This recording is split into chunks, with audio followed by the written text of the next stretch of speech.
오늘은 총각 세 사람의 구애를 받은 어떤 처녀가 남편을 고르는 이야기입니다. 구독과 좋아요 그리고 알람 설정 부탁드립니다. 재미있고도 좋은 글로 보답하겠습니다. 옛날 경상도 어느 시골에 수천석 전답을 가진 부자 노인이 있었다. 노인은 아이를 낳다가 죽은 부인을 먼저 보낸 채 재혼도 안 하고 외동딸과 함께 살고 있었다.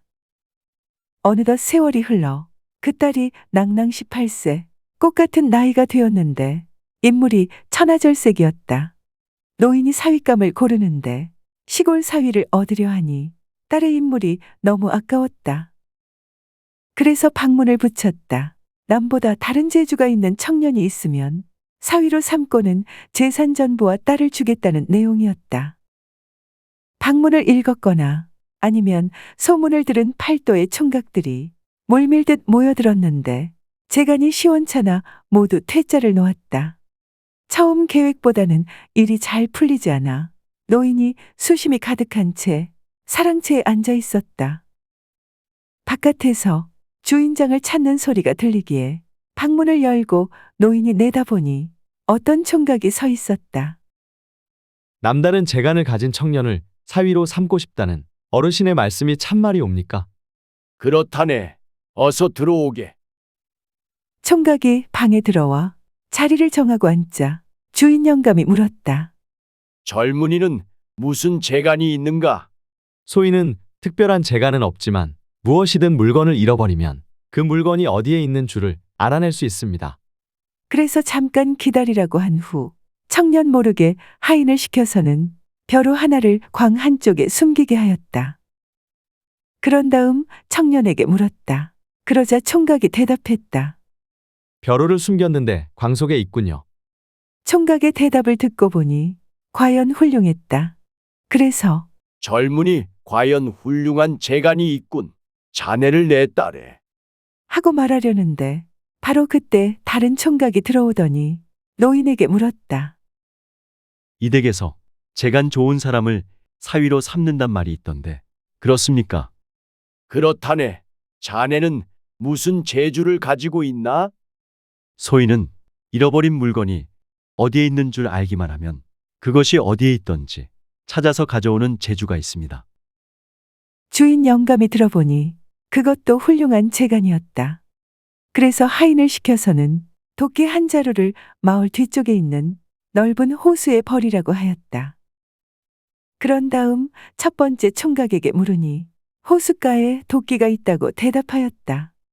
그래서 두 번째 청년에게 그 호수에 가서 찾아오라고 하니 두어 식경도 안 되어 바로 도끼를 찾아왔다. 그래서 젊은이 과연 훌륭한 재주를 가지고 있군. 이라고 칭찬했다. 얼마 안 되어 어떤 총각이 들어오더니 물었다. 이 댁에서 재간 좋은 사람에게 딸을 준다는 말씀이 올라이까? 그렇다네. 자네는 무슨 재간이 있는가? 소인은 동물이건 사람이건 죽은 것을 살리는 재간이 있습니다. 주인 영감이 들어보니 역시 훌륭한 재간이었다. 마침 집에 잉어가 한 마리 있었다. 그래서 하인을 시켜서는 마을 뒤쪽에 있는 넓은 호수에 버리라고 하였다. 그런 다음 첫 번째 총각에게 잉어가 어디 있는가 하고 물으니 호숫가에 있다고 대답하였다. 두 번째 청년에게 그 호수에 가서 찾아오라고 하니 호수 바닥에 가라앉은 잉어를 바로 찾아왔다. 그 잉어를 세 번째 찾아온 총각에게 주니 총각이 잉어를 몇 번 만지자 바로 살아났다. 그래서 젊은이 과연 훌륭한 재주를 가지고 있군. 이라고 주인 영감이 칭찬했다. 그렇게 말하고 나서 영감이 가만히 생각하니 머리가 지끈지끈 아프기 시작했다. 세 총각이 모두 훌륭한 재간이 있는데 그 재주가 비등비등해서 아무리 생각해도 가려낼 방법이 없었기 때문이다. 세 총각을 객실에 머무르라고 하고는 그날 밤 딸이 머무르는 별당에 찾아가서는 의논했다. 새 총각의 재주가 다 비범하구나. 내 생각에는 어느 총각이 좋으냐? 딸이 별당에서 나와서 문틈으로 객실에 있는 세 총각을 살며시 보니 모두 재간이 훌륭할 뿐만 아니라 인물도 좋았다.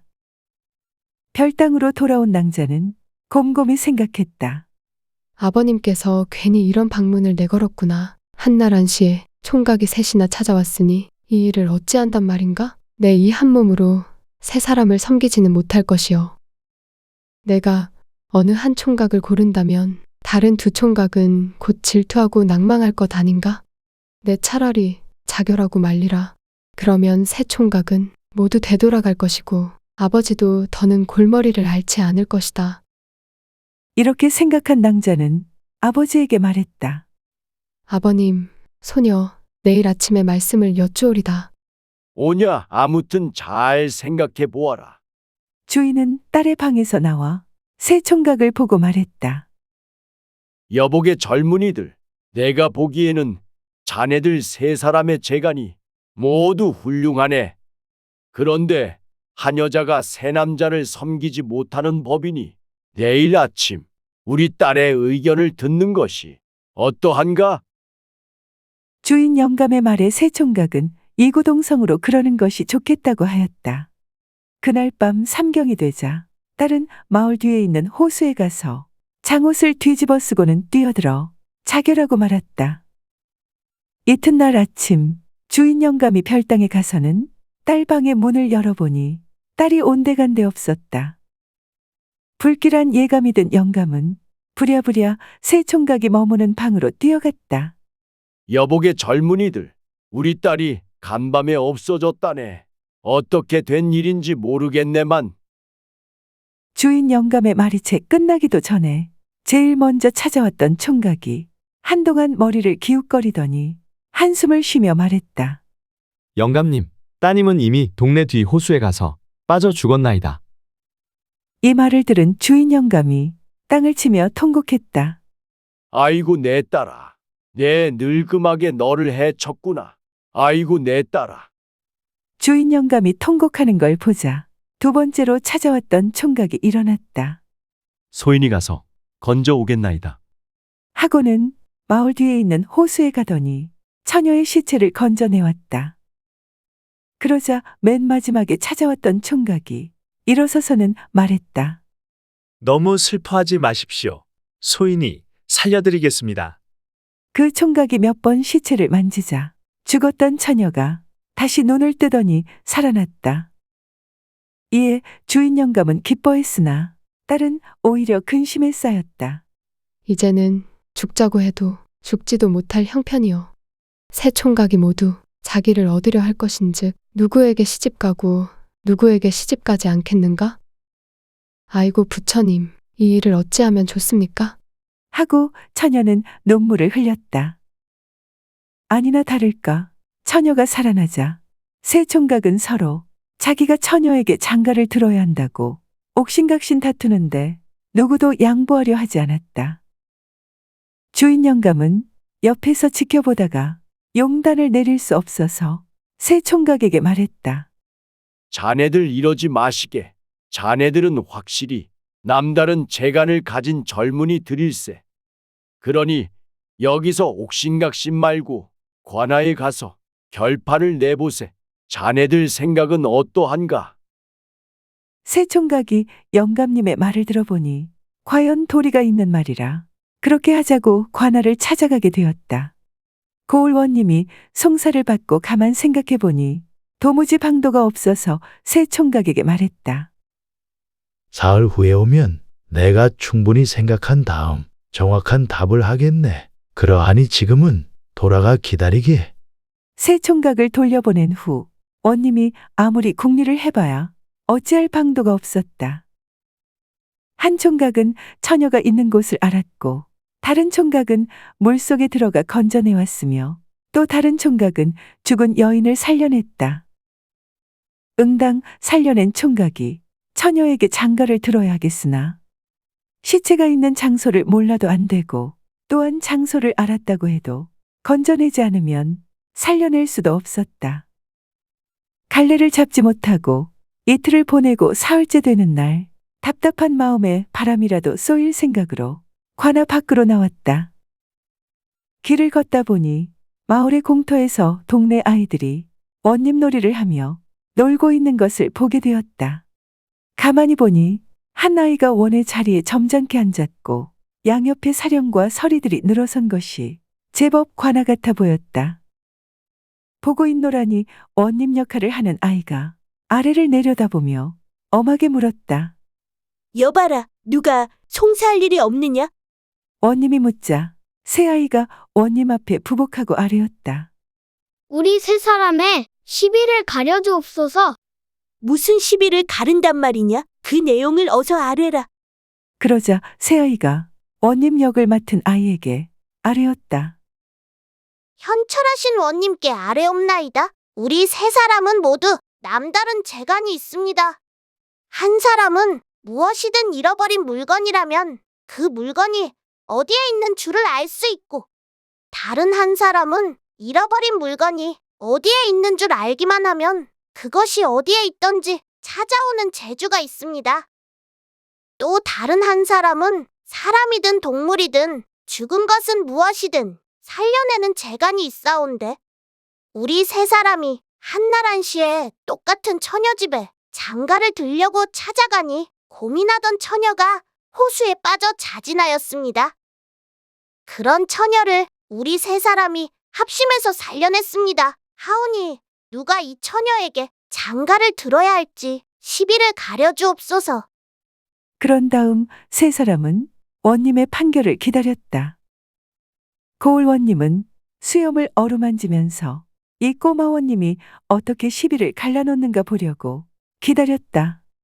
원님 역할을 하는 아이가 머리를 기웃거리며 한동안 생각하더니 엄하게 말했다. 여봐라, 듣느냐? 예, 아이들이 원님 역을 맡은 아이 앞에 꿇어앉아서는 대답했다. 너희들이 남다른 재간을 가진 것은 사실이고 모두 그 낭자에게 장가를 갈 자격이 있는 것도 사실이다. 하지만 시집올 여자는 한 사람이고 장가갈 남자는 세 사람이니 무척 곤혹스럽구나. 나에게 한 가지 해결 방책이 있으니 들어봐라. 우리나라는 예전부터 동방예의지국으로 명성이 자자하다. 따라서 수처녀의 내밀한 몸을 맨 먼저 보거나 손을 대서 만진 청년은 그 여인을 아내로 삼아야 하며, 또 남자에게 자기의 내밀한 몸을 만지게 하였거나 보게 한 처녀는 그 남자에게 시집을 가야 한다는 풍속이 있다. 그렇게 본다면 첫 번째 총각은 어디에 있는 줄 알았으나 손을 대지는 못했고, 세 번째 총각은 죽은 사람을 살려내기만 하였으며, 두 번째 총각은 직접 물속에 들어가서 처녀의 몸을 건져 올렸다. 건져 올리면서 처녀의 내밀한 몸을 보고 만졌을 것이다. 이것저것을 살펴보면 규중의 처녀인지라 낭자의 몸을 제일 먼저 보거나 손으로 만져본 사람이 임자이다. 꼬마 원님의 판결을 듣고 난 고을 원님이 생각했다. 내가 저 전내나는 어린애보다도 못하구나. 원님은 관가로 돌아와 새 총각을 불러놓고 꼬마 원님의 방법대로 그 일을 처리하니 새 총각은 모두 머리를 조아리며 고을 원님의 명철한 처사에 살해하고 물러났다. 두 총각은 각자 제 갈 길을 가고 낭자를 물에서 건진 총각은 그 처녀에게 장가들어 행복하게 잘 살았다.